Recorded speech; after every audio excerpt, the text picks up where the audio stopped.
Hello everyone, this is Spencer Marshall. I'm back again to share with you part 2 of my testimony.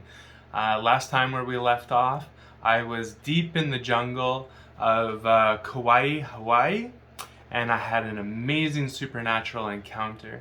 I encourage you to check out my channel here on YouTube, Spencer Marshall Coaching, and you'll see my first testimony here. I'll leave a link for you.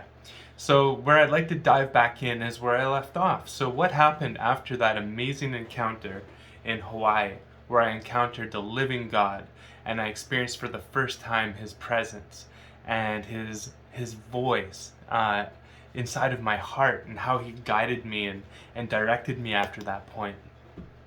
So, what I'd like to say is, I left the jungle. I gave away all of my belongings.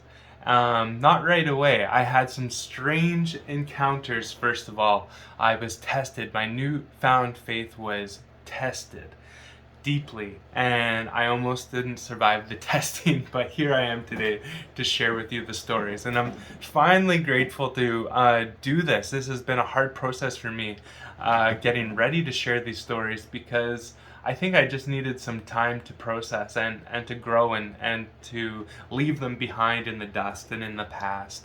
So those experiences that are very much a deep part of who I am today, they're no longer haunting me. I can actually share these experiences for serving the world and helping other people navigate some of these difficult seasons that they might even find themselves in. So, what happened after I left the jungle? So, this was, mind you, I'm speaking from now almost 9 years ago. So, these memories are still vivid, but they take a little bit to recollect. But what happened was I had a friend come up to my camp one day, and she was worried that she might be pregnant. And at the time, even though I had invited the Lord into my heart, I was still playing with some of my more new age methodologies like oracle cards. And at this time, I pulled a card for her that spoke of pregnancy. The beautiful mother, I think I can remember the card. Anyways, she was pretty convinced that she was pregnant. She was also uh, pretty clear that this fella wanted nothing to do with her. How sad is that, guys? That men, they're wanting to play but not to commit when things get serious. And sex is very serious. But this is just happening all too often, and I really feel like the Lord had used this and one other example I'm going to share next to really deeply prepare my heart for what was coming next. So what happened was this beautiful girl thought she was pregnant. She was sure of it. So that night we actually sat by the fire and we ate a bunch of wild boar that somebody had hunted, and we prepared our things for the hike. It's a long, arduous hike out of this place on the Kalalau Valley on Kauai and the Nepali coast. Long hike, 11 miles coastal, up and down. But at this time I had a lot of confidence in my ability to do the hike. I didn't even pack water. There was enough fresh streams.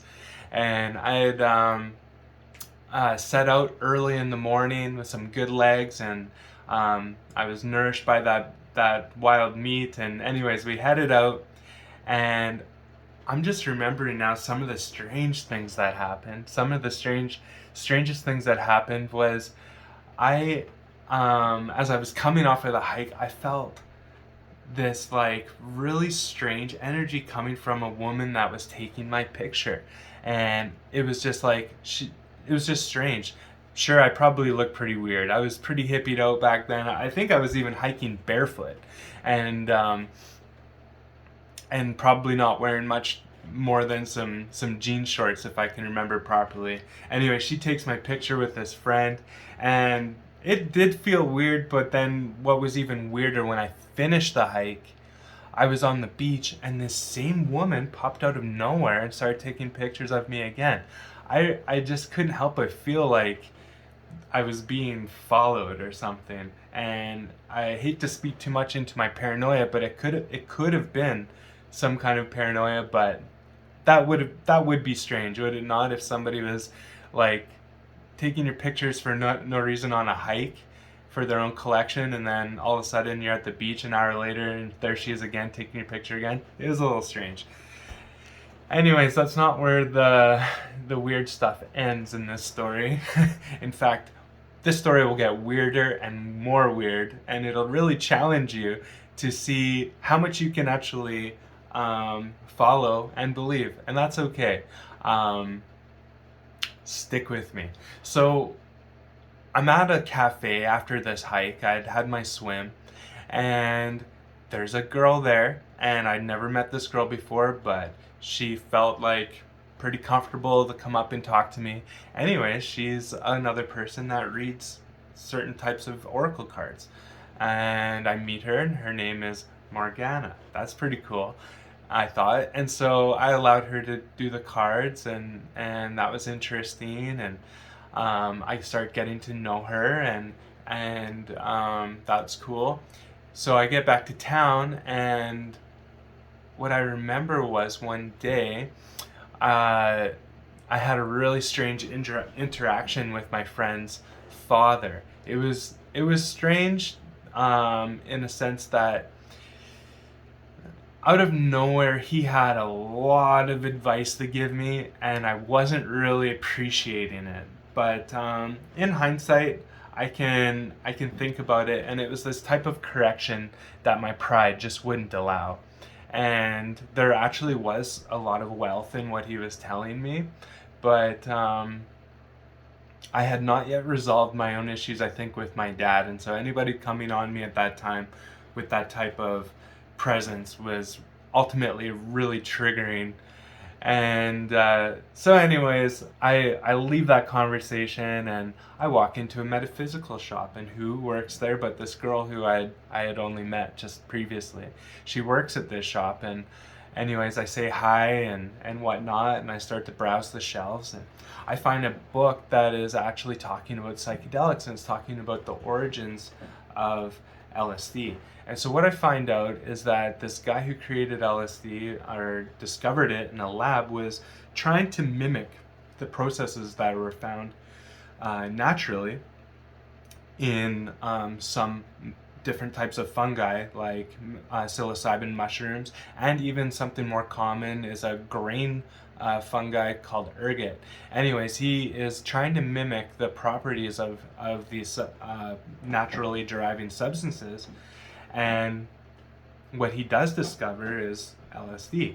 And so I'm reading that, and meanwhile I do actually have some of this substance on me. I had the last little bit of quite a lot that I was using as a currency for some of my travels. And I invited this new friend of mine to spend some time together after work, and we had decided that she had decided she wanted to try this after I was talking to her about it. She'd never done it before, and I thought, okay, well, let's go do this thing. So we find this spot under a tree. I can remember the beach was called Anini Beach, and we sit on the blanket, and we have this wild experience together, and two strangers. And I couldn't actually fully describe what happened from there. It was an out-of-body experience. And so that is speaking to something that is such a deep surrender, meaning that no, you can't just undo your decision. You can't just quit what you've started. You are in for the ride until the ride is over. And so during the experience, I was out of my body, and I can remember a void of darkness, and I can remember seeing colors streaming through the darkness, and I can also then remember her and I having some kind of telepathic ability to communicate with one another. It wasn't just all words, but feelings too. And so one thing I noticed was when the feeling of fear or anxiety arose, and there was too much dwelling on that feeling, that time would simply freeze. Even like the image I had of this person in the ethers and myself would go completely gray and freeze. And then in order to unlock this, I would think about something, I'd hear her thoughts, and then I would be able to say something, she would say something, we'd come back into the present moment, and things would start flowing again. It was a really strange experience. But when I came out of it, the sun was just starting to come up on Anini Beach, and I could just like, I could just hear all of the birds, and I could just feel the presence of like beautiful creatures in the ocean, maybe dolphins, and I had a sense of purpose in my heart.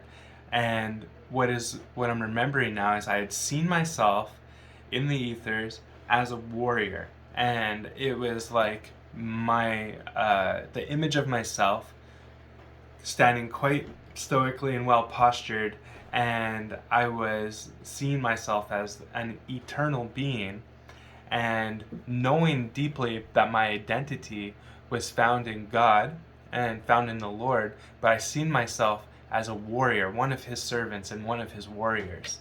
And that was the first time that I'd actually felt such a significant duty of being his child.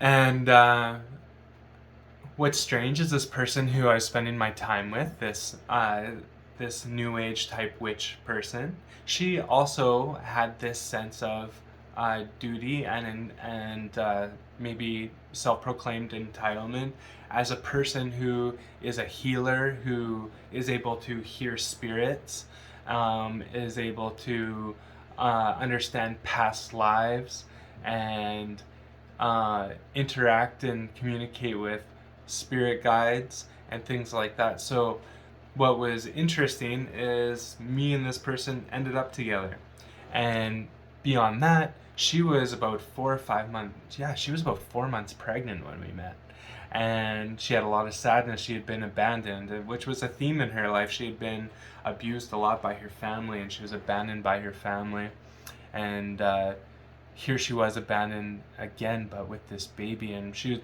had already decided to abort the baby. She had an appointment booked in Oahu, but I felt compelled to spend time with her and build her up and try and help her see that, aborting the baby wasn't the only option, that, a way would be made, the baby's needs would be provided for. And anyways, the story is, it ended about a month later. I spent a lot of time with this person. I think there was a bit of a love story going on, and it ended really sadly with her actually deciding to abort the baby. And that was actually when I decided to go back into the woods, and I gave away all of my stuff, my whole setup, my frying pans, ropes and tarps, everything I had to sustain my life there in the jungle. And then after that, I went to Molokai. I had met a woman at the airport coming back from Oahu who had missed her flight, which gave her an opportunity to chat with us. And so she had invited me to come back to her farm and work with her and her family on their asparagus and taro farm on Molokai. So I accepted the invitation, and I flew to Molokai, and they picked me up from the airport. And this is where things started to get really, really normal for me for the first time in a very long time. The wilderness experience I had in Hawaii was significant. I encountered the Lord. I was surrounded by a bunch of free-spirited people. We were understanding our gifts, and we were getting to know each other, and we were supporting each other. But things out there were a little bit different. We'll just say it that way. They're a little bit different than what you would expect if you were spending time with your own family, your own mom and dad, and your own siblings. And I had been out of touch with my family for a long time, and had a pretty broken relationship with them at the time. When we did communicate, it wasn't that good. They were trying to understand me, but I was experiencing psychosis and some other issues with paranoia and things that were really hard for a parent to see their child going through. Really hard to love your child and support them when they're so prideful in their ways and so rebellious against you, and you're afraid to scare them away with any kind of correction because of the lashback that can come from a child. I'm just even grieving now, hoping that I never have to go through such a period of time with my own children. But I had the opportunity on Molokai to spend some time with a really wonderful family. They had a couple kids. Interesting enough, they would fly from Molokai to the not the Big Island, the main Oahu, for school every day. They would take a 737 as their school bus to school every day. Isn't that cool? Anyways, I worked on their farm. I camped in their backyard. I spent time with them. This woman was also a Vipassana graduate and a supporter of meditation, and she made soap. She was a really lovely lady, but I got to just kind of ground there and rest and do some real work on their farm, and they were very, very kind to me. And after a month, they bought me a ferry pass back to Maui, where my flight was about to leave in a week. So this is where things like divine encounters really started to pick up. And so what I did when I was in Maui is I visited a friend there who had given me a solar tattoo a few months before I was on Kauai. Really kind gentleman, and we had a cool night, a cool discussion that led to this really interesting tattoo I got the next day. But this adventure together, we were actually hiking up the Hakiakala volcanic crater. So while we were doing this hike, one of his friends actually started to have some type of inner conflict, and he left the group. He went ahead of us, and even though we had planned to camp overnight on the crater, which we all did, but this one fella who marched on ahead. So we get down to town the next day after our beautiful hike, and we see him walking down the sidewalk with his suitcase. And I told my friend, let me off down here at the gas station. I want you to go be with your friend and make sure he's taken care of. So I'm standing on the side of the road, and I had an earnest prayer. My prayer was this: God, here I am on the side of the road. The day started out pretty great. I was on top of the world, and now here I am hitchhiking. I don't think this day has to be such a downer, and so I expect you to show up. That was it. And so I'm standing there, and 5 minutes goes by, and this car pulls in front of me that I had just seen drive by only moments before. And there was a girl, a young girl, like maybe 17 years of age, who pulled over, and I said, did I just see you? And she's like, yeah, I just drove by you, and I hope this doesn't weird you out, but God spoke to me. And I said, okay, that doesn't weird me out. I just had an encounter with God. And she's like, great. Well, when I was driving by, God said, love thy neighbor. And I just felt I really needed to pull over. And so here I am. I said, well, that's cool. And I shared with her my testimony, which you guys can access there in part 1. And so our conversation is going, and she asked me if I have a Bible. And I said, no. There's a picture of Jesus in the place where I'm staying in town, but there's no Bible to be seen. And she's like, here, I want you to take mine. And I said, are you serious? She's like, yes, I want you to have it. And just as she's giving it to me, who pulls up but her mom? Her mom pulls up, and she is full of rage. And who is this guy that my daughter is talking to on the side of the road? What is she doing? Anyways, her daughter was quick to say, look, Mom, I just gave him my Bible. We're doing God stuff. And I'm quick to say, I'm just an innocent farm boy from the middle of Alberta. Don't worry about me. And anyways, I don't know if we really satisfied her mom, but she did leave. And this young girl said, see, whenever I'm doing God's work, the snake will always arrive. And in this time, my mom isn't saved. She doesn't know God, and she was used by the enemy to interrupt this very important thing that we were doing. I was like, okay, I understand that.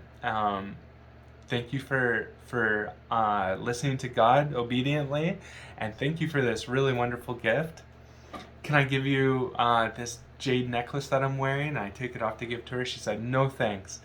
God is the only rock that I need." Isn't that remarkable that she said that? So I said, "Okay, well, I want to honor your mom, and so thank you for pulling over and offering me a ride. I'm gonna stay here, and thank you so much for the Bible." So this this young this young lady, she drives off. I'm on the side of the road again. It wasn't even 3 minutes later. This other woman who just finished an ecstatic dance, silent disco, um, just down the road, pulled over, and she picked me up, and I shared with her what I just told you, this cool little testimony. Epic. So I get a ride up to where I'm staying. I'm staying with this old, like really old, this guy was like 90. Unfortunately, I'm sure he's probably not alive anymore, sadly. His name is Ricardo. He's a beautiful Filipino man that didn't speak any English.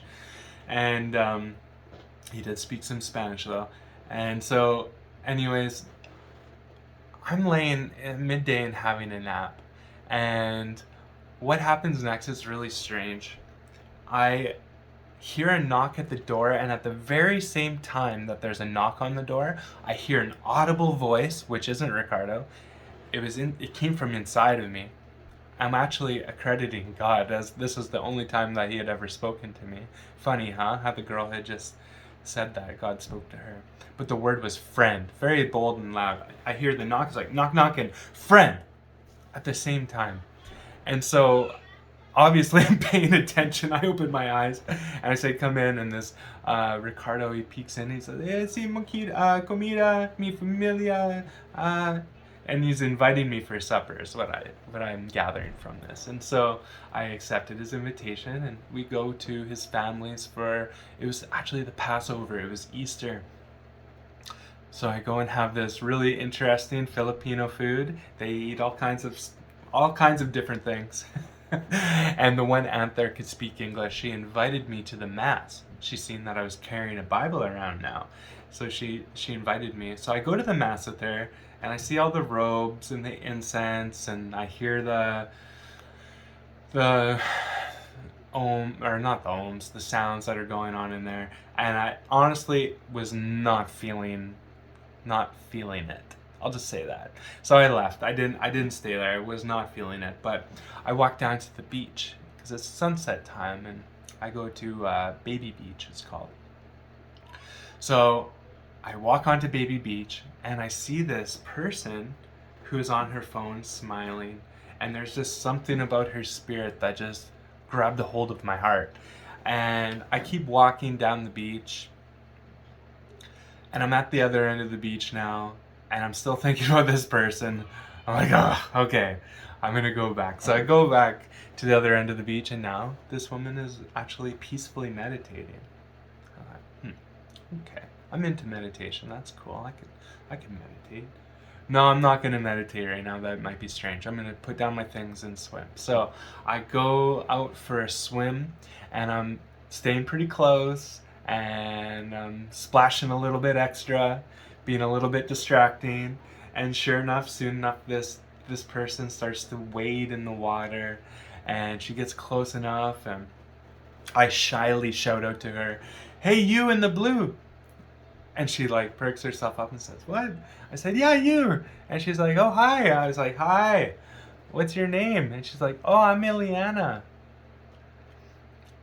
What's yours?" And I say, "Oh, I'm a mermaid. Mermaids don't have names." Probably should have said merman, but anyways, she's cracking up, and I guess I did my job. And I said, "Why don't you come for a swim?" And she said, "Oh, I'm wearing my dress. Sorry." I was like, "Doesn't matter. Come for a swim." She came for a swim with this merman, and we locked eyes, and we looked into each other, and we recognized one another, and something really magical happened. We just started talking, and we never stopped. We never stopped talking. This is, if you haven't figured it out by now, my wife, my Ileana, who I've been together now with since then. That was mid-April 20th, around there, in 2014. So that was how I met my wife, and I was so convinced by God, just this inner knowing in my heart that this was my wife, this was the one that I had prayed for. And 3 days later, she ends up on a plane with me back to Canada.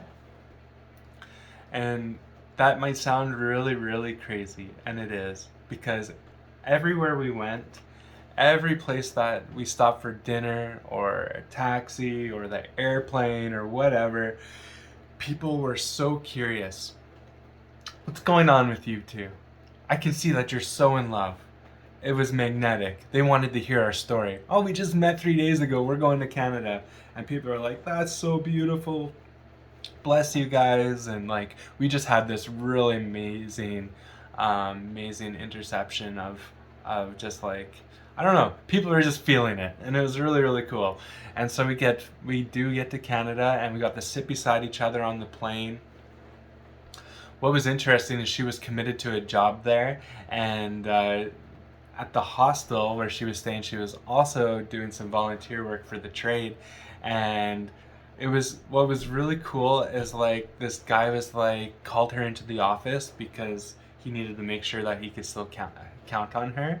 And kind of as he did, I just like kind of looked at him, and I didn't give him any special look, just like I just locked eyes with him.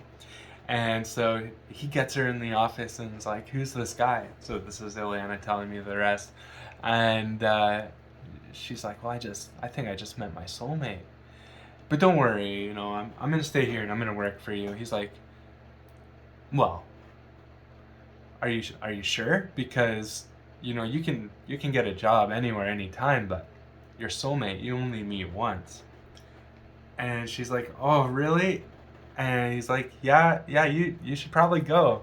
And so anyways, Ileana got the permission that she needed from this man, and she just went all in. And it's really beautiful how she had made that decision. I'm sure it was a very difficult one to make, or it could have been, but for her it seemed like she thought about it, and it was confirmed to her by that one way. But she had prayed for her person much like I did, but she had prayed very specifically. And I guess as we talked, I was checking off some boxes. One of the exceptional things that she wanted when she met her person was to know who God was. That's really interesting. She wasn't just praying for her husband, for her partner, but when she met him, she wanted to know who the living God was, who this person was that she was even praying to. So you remember how I got a Bible and how I was saved just 3 months before that? When I told her those stories, she had an inner knowing, something just sparked inside of her. And you know how you have a gut feeling when something's right or it isn't? She felt such confirmation that I was her guy and he was her God when we met. And then the world just started to open up for her. It's funny, you know, and there's some scripture that backs it up that says, acknowledge me in all of your ways and I'll make your path straight. Well, Ileana and I both came from some pretty crazy paths, as you've started to learn about me. And, you know, she has her own story and her own crazy past. But we started to acknowledge God and respect his authority in important life decisions like life partnership. And it's funny, but he created us for each other. And when we met and looked into each other's eyes, we recognized that she was created for me and I was created for her. So we acknowledged God, and he made our path straight. He even put us on the same, like he even had a seat for her on my plane ride home. It was a booked flight, but somehow there was space for her. And then when we entered Canada, it was the same thing over and over. There was always accommodation for us both. I had made lots of friends the previous year, and they had spare bedrooms for us both. And it just seemed like we were just held so lovingly, that everything we needed was provided for. And I I'm gonna actually pause there because I think we've gone on to about 30 minutes. But I'm excited to pick up this story again very, very soon. And I got another call coming in too. So much love to you all. Bye for now.